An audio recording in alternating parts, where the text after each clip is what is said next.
So, hello, listeners. I am thrilled to have Terrie Hayward of Positive Animal Wellness on the podcast today. Welcome to the show. Thanks. Nice to be here. Am I your first guest in 2022? You're my second guest. Oh, wow. You're busy. You're busy then because 2022 just started. Literally. Yeah, you are my second guest. So Terrie, I know that you share your life with your dog Blanca and your cat Eggy, which is short for eggplant, which is the cutest name. So what are your favorite things about them? Well, we had a family of 5 animals not long ago, and as they've passed on, we haven't replaced animals, which is unlike our normal MO. But after having gone through Hurricane Maria and now we're moving and with pandemic, we're status quo at 2. So Blanca is my deaf dog, and she is just super cuddly, and we have such a fantastic trust account that I just enjoy her so much. Eggy, it's funny because we used to have 2 kitties, excuse me, and our other kitty was super cuddly. Eggy's more like, don't speak to me on my terms. Having said that, we just recently decided that even though we're in transition, we're building a house, so hopefully the next few months we'll be in soon. And then she's going to think it's fabulous because she's going to have all these windows. But we just recently allowed her more access to different parts of the house. And now she thinks she's, just the stuff. So she, does she have that strut that lets Yeah. And she thinks like all of the moving boxes, because we're temporarily in a rental, she thinks all the moving boxes and the fact that we have stacked up like the kitchen sink and doors and things for the new house. She thinks all of that chaos is awesome. It's like a jungle gym for her. Exactly. So. You're doing a great job with enrichment for your cat and trust account for your dog. So awesome work. Yeah. Inadvertent for the cat, but exactly. Planned for the future, but currently inadvertently, reinforcing her for curiosity, etc. Yeah, I love that. So speaking of deaf dogs, today we're going to be talking about that. We're going to be talking about the training process for deaf dogs and dogs with hearing loss, right? So we'll put them all in the same category.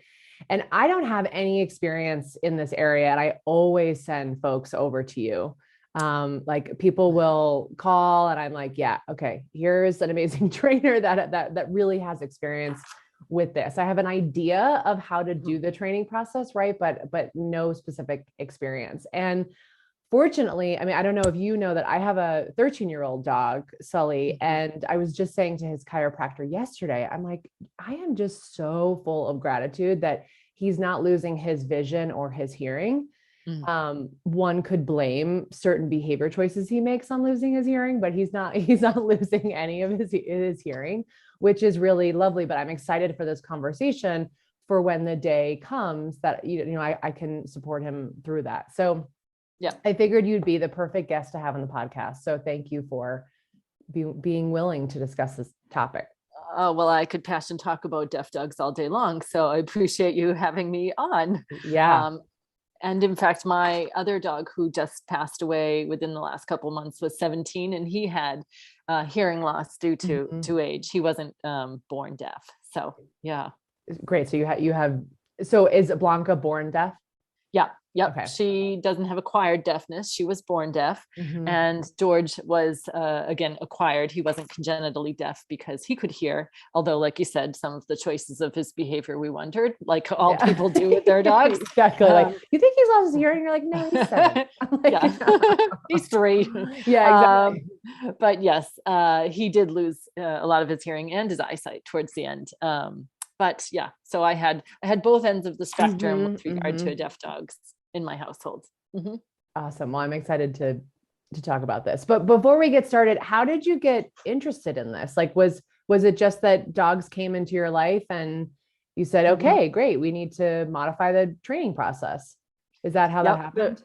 Absolutely. Yep. A friend of mine had rescued Blanca. She she was being fed on the streets, and then via process of triage, because she'd had 12 puppies, she sort of moved up the list in terms of dogs to get into foster. And so a friend was fostering her, and she said, I have this dog, and she's really jumpy and mouthy, and she's a big dog for her, and she has these puppies, and I'm just really feeling overwhelmed. Could you help? So I went over, and I had my clicker and my treat pouch, and I had some hot dogs, and, Blanca was responding. So initially, and I really didn't have a lot of awareness about deaf animals prior to that. And initially, we were just attributing that she was responding like any other dog would to the click and the treat, when of course in hindsight we now know she was responding to my body language, and again the fact that I had a package of hot dogs there. Yep. So well, your charm as well, right? Yeah. I mean, that was that's part of the training process. Yeah. So over time, my friend then said, hey, could you foster her? All the puppies were adopted, and we had another foster at the time. And then I said, when that foster went, yes, we could fill that spot with Blanca. And then over time, my husband was like, hey, how's that, going to find a home for Blanca thing going? And I was like, we need to, just really feel like she needs a professional trainer. Positive reinforcement.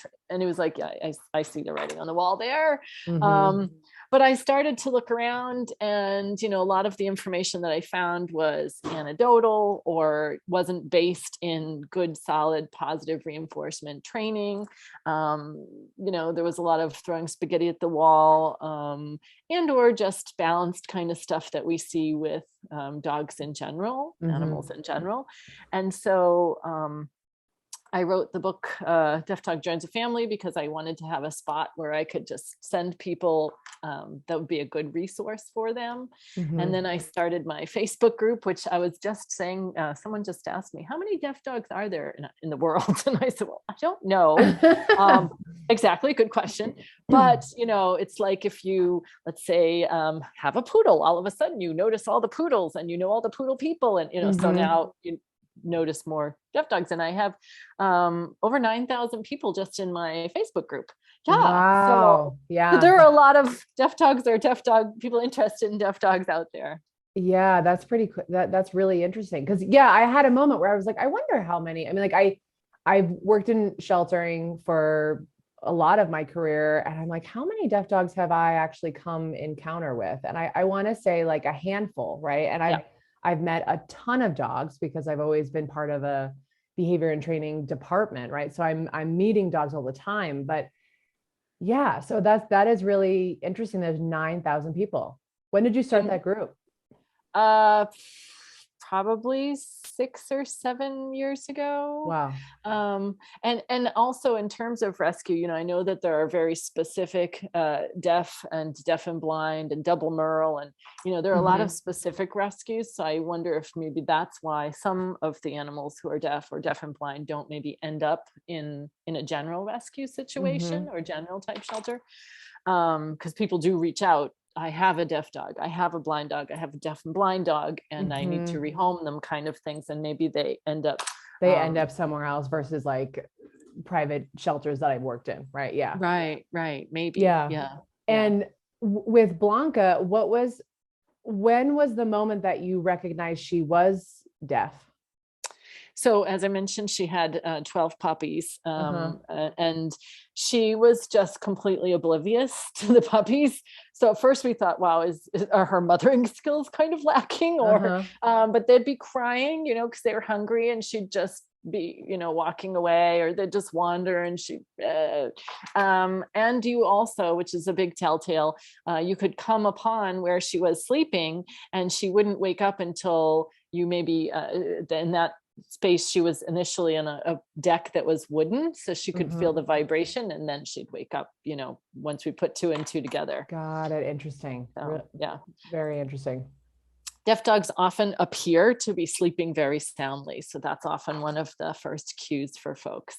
Yeah. And especially older dogs, right? Like there are times when I have come in where I'm like, did he hear me? Like there's times where he's up and he heard the garage and he's like excited to greet me. And then there are other times where I'm like, he's all the way upstairs.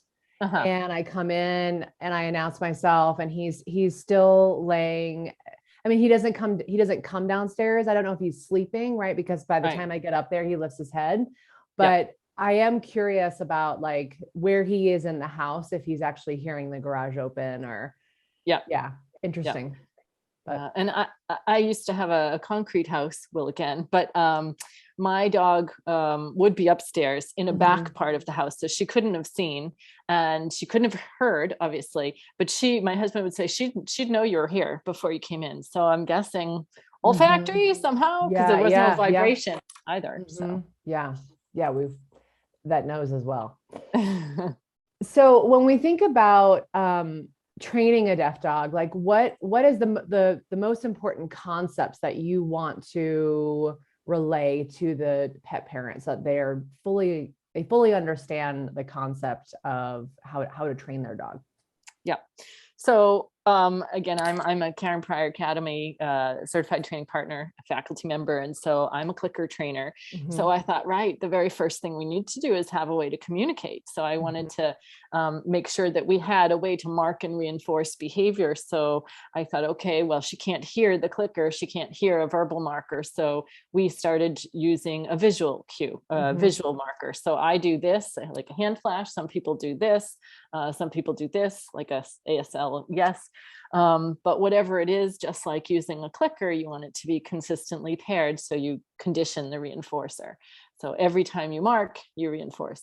And one little trick I find that's handy with people using a visual marker is, because sometimes you're trying to teach with a clicker that it's not a simultaneous, but a sequential scenario of two behaviors. You click and then you reinforce, versus clicking and your hands already hanging out in the pouch and the dogs.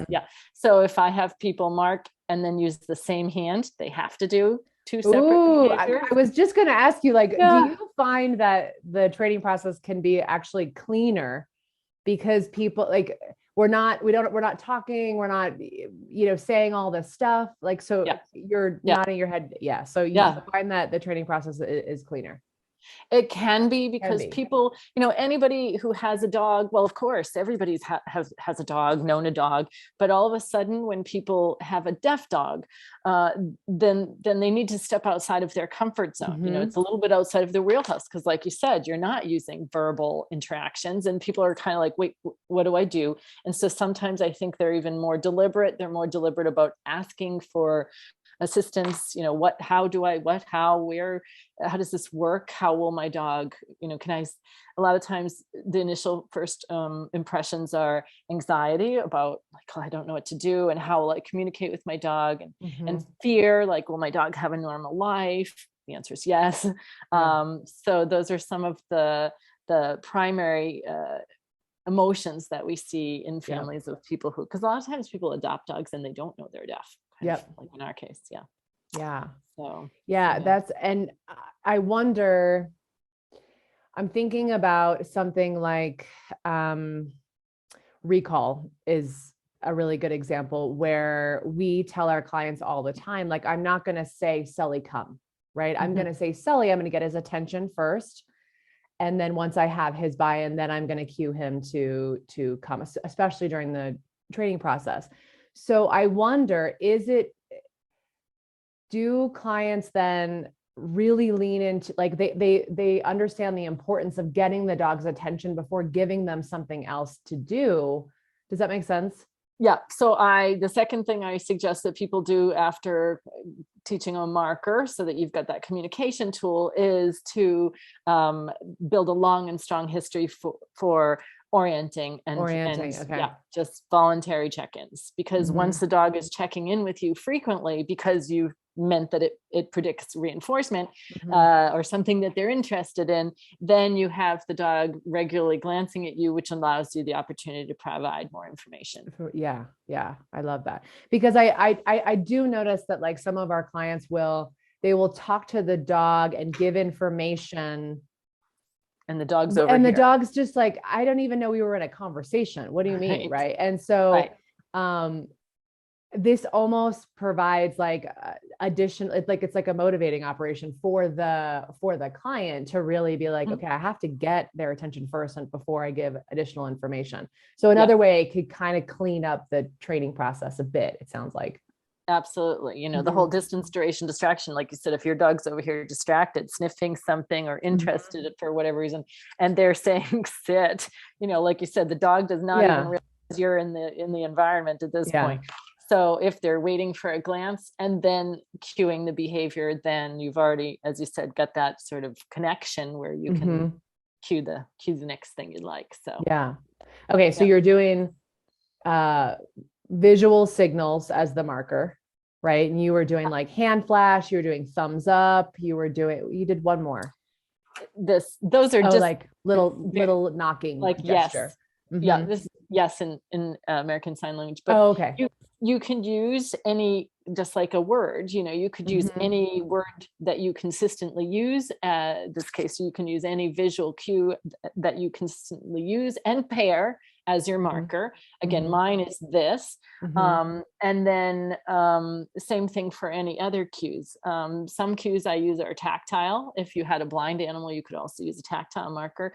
But for example, as a name recall, you know, again, we can't say their name, Spot, come, or in my case, Blanca.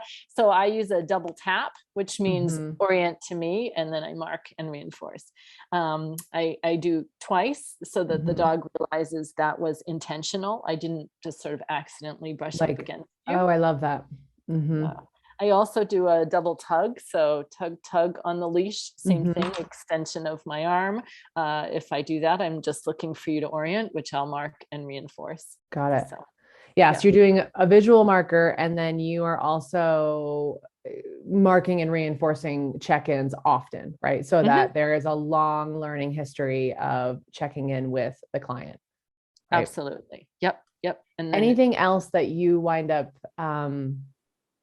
really driving home?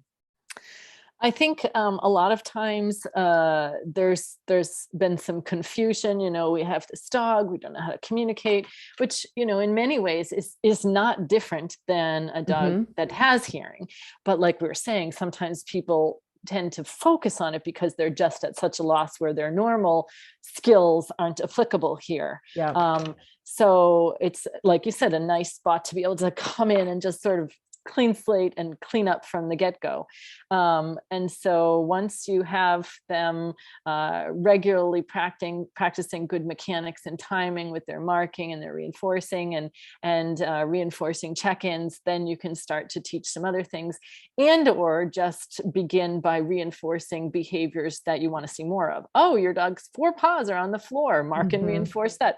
They're not barking at you while making eye contact. Mark and reinforce that. So just starting with basic offered behaviors that are appropriate and you'd like to see continue.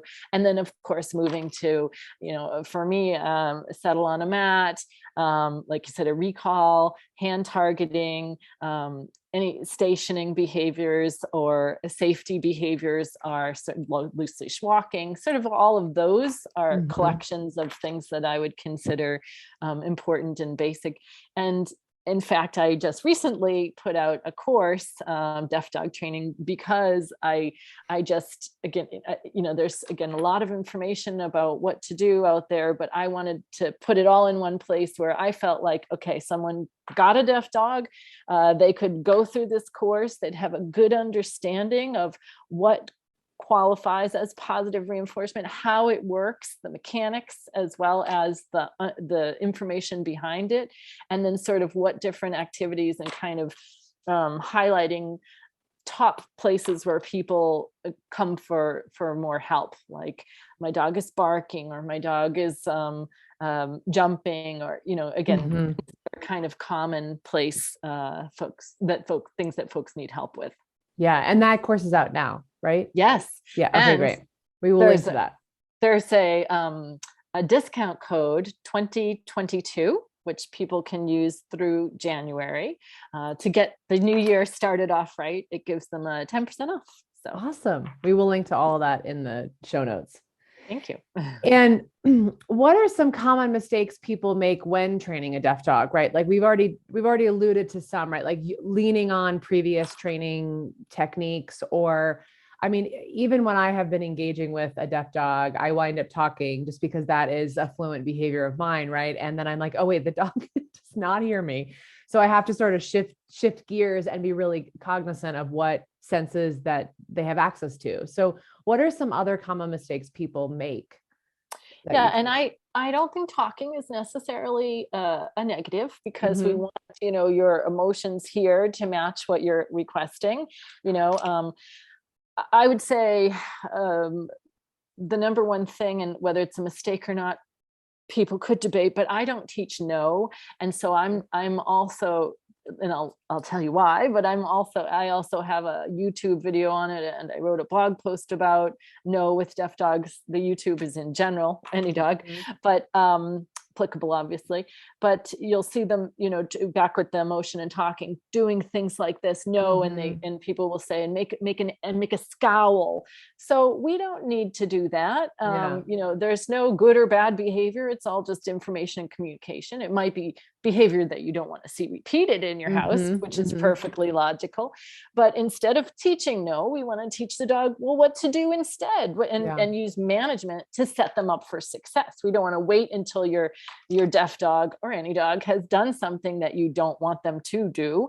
You want to try to set up a way, antecedent arrangements, so that the environment is set up to provide the best chance of success possible, and then teach them an alternative or incompatible version. So, if your deaf dog is prone to eat things off the coffee table when you leave them there, then just for now, doesn't have to be forever. It's not like, okay, I can never sit down in front of the TV and eat my pizza that's on the cup. No, just for now.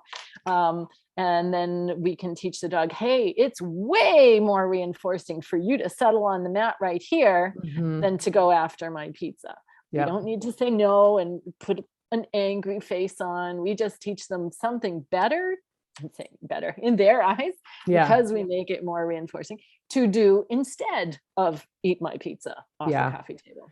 Yeah, it's always so funny. I'm sure you have these conversations with your clients where you're like, so how is that working for you? Like the scowl and the point the finger, like, is the behavior decreasing? And like 99.9% of the time, the client's like, oh yeah, no. I still have to do it all the time. Right. And we have a whole podcast episode on that, right? Where it's like, it feels like you're handling it in the moment, but it actually doesn't modify anything. And potentially, I mean, removes a lot of trust from that trust account that you were talking about in the beginning of the podcast. So absolutely. So common mistake is people might want to teach their dog no, and they sort of make this emotionality expression, right? And we're not going to do that in general, regardless if your dog can hear or not. Right. Yeah. And you just mentioned something, other things that people try to do that could be problematic would be, because they all of a sudden realize, okay, I can't speak to my dog, I'm going to use my hands. And they try to use a lot of physical manipulation. Yes. For example, when you said, how's that working for you? I just had someone the other day tell me that when their dog is barking, they grip their mouth closed. And obviously in that second, it stops the barking. There's no disputing that functions in that moment, but it hasn't taught the dog what to do. And do you have to do it over and over? And she even said, well, and I can't do it if I can't get to the dog. Yeah. Right. So let's teach him what to do. And you're very lucky the dog hasn't escalated. And the dangerous side effects of apathy, aggression, escape avoidance, generalized fear are all things that could spill into this whole interaction, none of which we want for you and your dog and your relationship together. So trying to sort of maybe compensate, again, most of the time due to lack of understanding and knowledge, by physically manipulating the dog. Another example would be, just if the dog is not where they want them, they want to move them. They say, like, they're not facing me, so I can't tell them, whatever I want to say. So they try to physically move them into a different space, which, again, I recommend, instead of doing that, let's teach them what to do. Let's mark. You could, if they're not facing you, you could do your double tap. They orient to you, you could mark, and you could reinforce over here, which is where you'd like them to be. And then they mark for behavior, reinforce for position. Yeah. But it's just that people haven't had that experience in doing that. So, So as I mentioned in the beginning of the podcast, my dog is 13. I don't think he has hearing loss at this time, but I would love to sort of transition and talk about how one might prepare, or they didn't prepare, sort of deal with a dog that is losing their hearing, right? Do you suggest that they start again from scratch in terms of training? Do you suggest to choose like specific behaviors that are really important to them, and maybe we use a visual cue? Like, how do you prepare somebody for that process? One of the things I talk about when presenting on this subject is that there are a lot of great reasons, even if you don't share your home or have never met a deaf dog, to learn more about non-auditory communication. One of them being that eventually you may have an animal that becomes deaf later in life. So if you already have some experience, you've done a little practice, you've gone down this road of teaching some non-auditory cues, some tactile or some visual cues, then you and your animal might be a little bit more prepared. So certainly teaching cues earlier that are not all verbal would be a good starting point. If you arrive in a place where you haven't previously done that, that's okay too. I think it's a good idea to start, again, reinforcing check-ins, teaching a visual marker, and just like you would start with a deaf dog who has had no experience with you training previously. And also, for example, working on targeting. If your dog already knows targeting, it doesn't need to be, I find this a lot with my KPA students at the beginning. For example, if we're teaching target, they'll go, touch. And I'll say, okay, well, what is the cue? Is it the presentation of your hand, or is it the verbal? You know, and to know that, right, we'd go touch and then put this out first, or would we do this and then the dog waits for the verbal cue, touch? Which one is relevant? And many times we find it's the visual cue. It's the visual cue, yeah. So, you know, targeting is, I wrote a big article for PPG for the Barks magazine, one point about targeting, because it's such a great building block and confidence building behavior. So starting with targeting and then using that as sort of a visual recall, using targeting and stationing, I think can again help a dog who loses their hearing to just have more confidence, because we're infusing choice. You don't have to come. However, if you choose to come and touch this target, you know, then good things will occur and you're making them all happen. So I think any of those things that you can do to, again, help boost confidence, because this may be a new, even if it was subtle, change for the dog, and providing, again, opportunities to work with your dog to continue to build that trust between the two of you, even in this sort of with a new wrinkle here, maybe without the hearing of that your dog has, can certainly benefit the whole relationship in general. Yeah. Yeah. And I'm thinking about like the tactile cues, right? And I'm thinking about like the double tap that you were doing with two fingers, right? So it's really, really light. And how do you, I mean, obviously, if you have a dog that's sensitive to being touched, right? And especially an older dog, I'm like going through like, okay, is there pain there? Is this new? Like I'm just thinking about all the things that if we run into a dog, whether young or old, that is like, I don't love when you tap me like that. How do you navigate that situation? The startle response is also a big thing for deaf dogs. I'm just calling it the startle response. So, for example, to hark back over to fear-free stuff, using sort of touch gradient, where we can sort of touch, and then instead of touch, touch, touch, touch, which could feel, you know, abrupt and kind of shocking. It's abrupt for me. Yeah, exactly.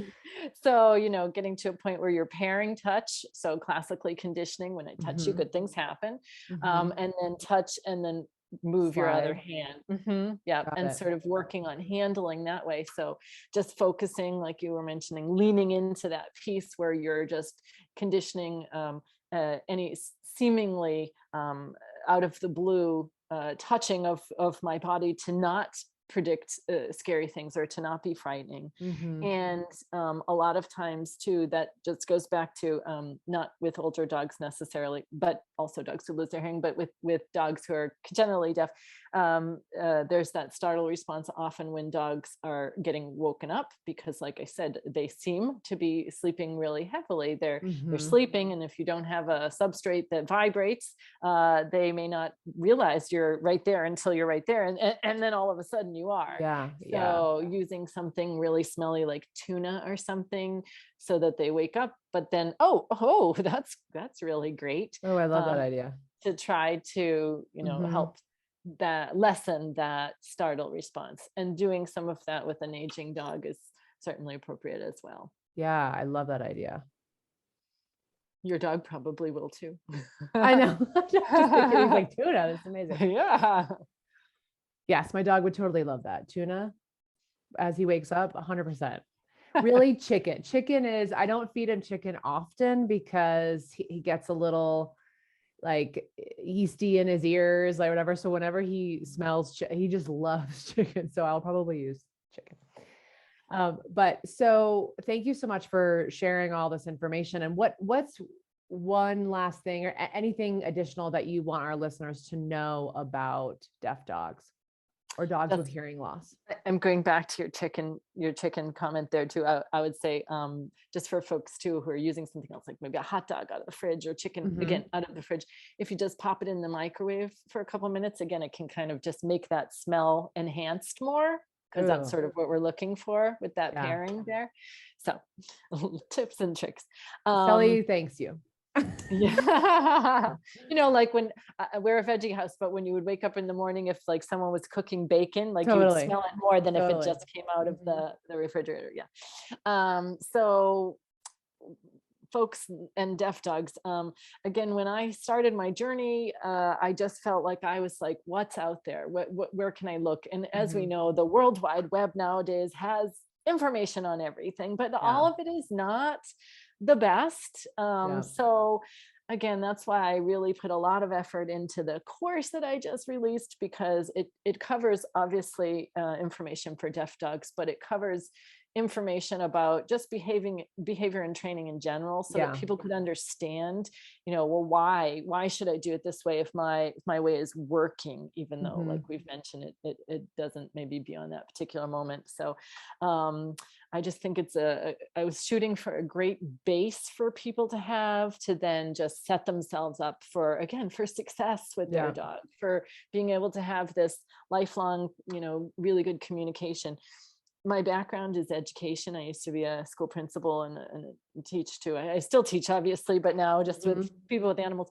And I would say, well, I'm not teaching like English or social studies or math or whatever. I'm teaching little members of our community, who want to live alongside of all of us. So all of the pieces were important. And I think that holds true with our work with animals too. It's not like Dr. Susan Friedman says, it's when efficacy is not enough or effectiveness is not enough. She's got a paper on that, but it's the journey. It's important how we get there, not just that we get there.